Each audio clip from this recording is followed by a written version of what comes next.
La Fundació Autònoma Solidària ha organitzat una nova trobada formativa per als seus voluntaris. L'activitat, que s'anomena Nostrum, ha tingut lloc durant tot el matí del 3 de desembre a Barcelona, a la seu de l'Associació de Mestres Rosa Sensat.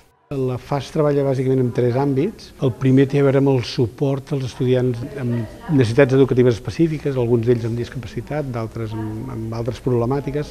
Sempre això sí, en coordinació amb el professorat de la universitat.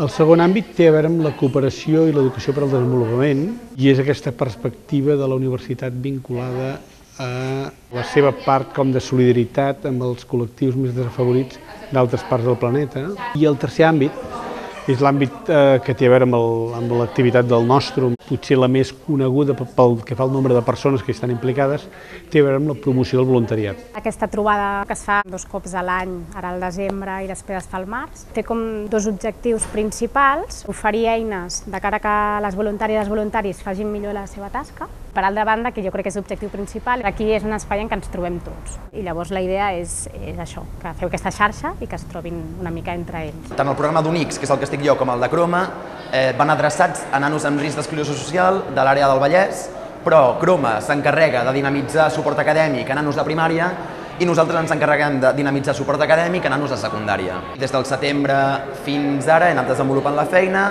que acabarà el mes de maig. Després d'una breu presentació de la jornada, els voluntaris assistents s'han repartit en 4 tallers dissenyats per a cultivar diferents habilitats que els puguin ajudar en la seva tasca de voluntariat. En concret, els tallers han estat de creació de campanyes de voluntariat activista, de dinamització de grups, de dinàmiques participatives i de gestió de les emocions en treballar amb persones. Ara estic a tercer de carrera, quan estava a primer vaig començar amb el Croma. Després vaig fer sociosanitària a Vall d'Hebron i ara torno a estar al Croma. No és només un reforç escolar, sinó també emocional, perquè són nens que a casa tenen problemes. Estic a un centre de menors, a Granollers, es diu Folk i Torres, i estic en un programa que és de fer esports.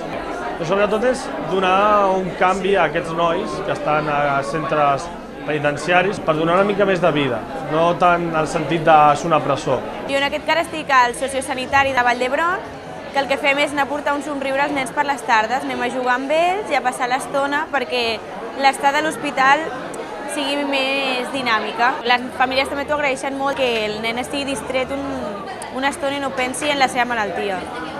Abans d'acabar la jornada recollint propostes, tothom ha participat en un Mannequin Challenge i s'ha fet un dinar en el qual tots els assistents han aportat plats, que s'han puntuat entre els propis voluntaris.